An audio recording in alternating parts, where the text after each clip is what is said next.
سے محمد رسول اللہ بن گئے. آج وہ حضرت خدیجہ کے شوہر بھی ہیں لیکن رسول اکرم بھی ہیں. آج وہ اللہ تبارک و تعالیٰ کی زمین پر نمائندے بھی ہیں. یہ کس نے آپ کو اللہ کا رسول بنایا؟ قرآن کی 5 آیتوں نے اقرأ ربک الاکرم الذی علم بالقلم، جس نے انسان کو علم دیا ہے قلم کے ذریعے. پہلی 5 آیتوں میں پڑھنے اور قلم کی بات ہو گئی، مگر آج کا مسلمان کہتا ہے مجھے قلم نہیں چاہیے، حقہ چاہیے. بیٹھا حقے کی محفلیں گھنٹوں گھنٹوں چلتی ہیں. ایک چلم پھکی، دوسری، تیسری پھکی، چوتھی. آؤ بھائی چودھری صاحب حقہ تازی کرو. اس کے لیے وقت ہے، پڑھنے کے لیے ہمارے پاس اوقات نہیں، اللہ کی کتاب کے لیے ہمارے پاس ٹائم نہیں. تو جو قوم اللہ تبارک و تعالیٰ کی کتاب کو طاقوں میں سجا کر رکھ دے، اس قوم کا حال کیا ہوگا؟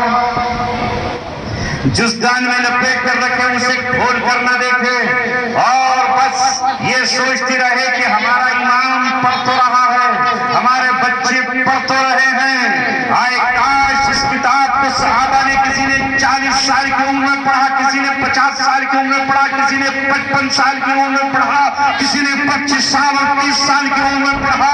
ہم کیوں نہیں اس قرآن کو اللہ تبارک و تعالیٰ کی کتاب کو پڑھتے؟ اللہ کے رسول نے فرمایا خیرکم من تعلم القرآن وعلمہ، تم میں سب سے بہترین وہ ہے جو اللہ کی کتاب کو سیکھتا ہے اور سکھاتا ہے. مگر آج میرے اور تیرے معاشرے میں سب سے بہترین وہ ہے جو اللہ کی کتاب کو سیکھتا اور سکھاتا ہے. کیا نہیں ہے ایسا؟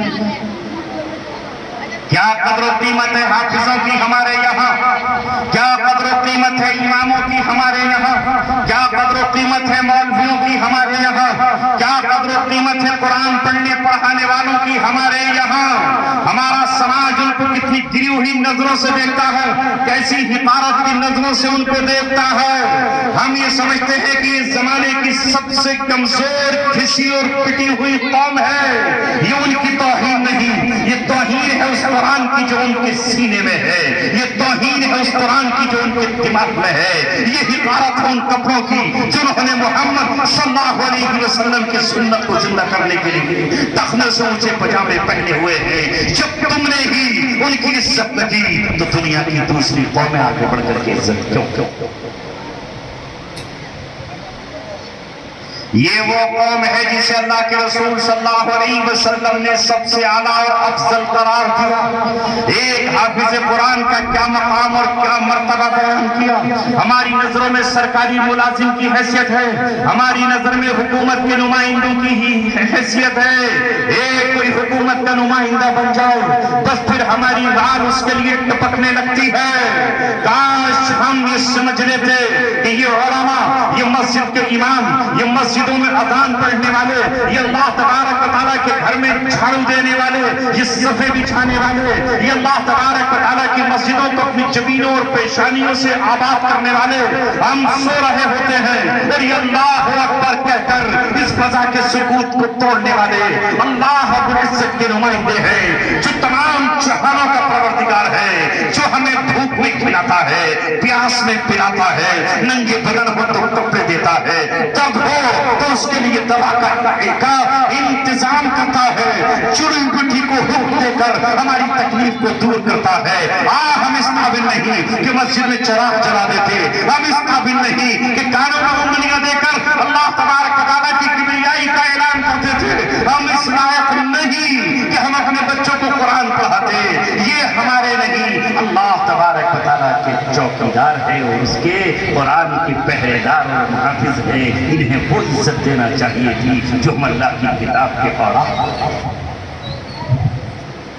مگر چونکہ ان کے پاس دولت نہیں، ان کے پاس گاڑیاں نہیں، ان کے پاس مہندرا جیپ نہیں، ان کے پاس ٹویوٹا گاڑی نہیں، ان کے پاس فارچونر گاڑی نہیں، اس لیے عزت نہیں. اے مسلمانوں، میں تمہیں پکار کر کہہ رہا ہوں، تمہارے دل پہ دستک دیتا ہوں اور تمہیں آواز دے کر یہ کہہ رہا ہوں، تم نے یہ وتیرہ اپنا کیوں بنایا کہ جو مولوی تمہارا عمدہ قسم کی گاڑی میں آئے تم اس کو عزت و احترام کرو اور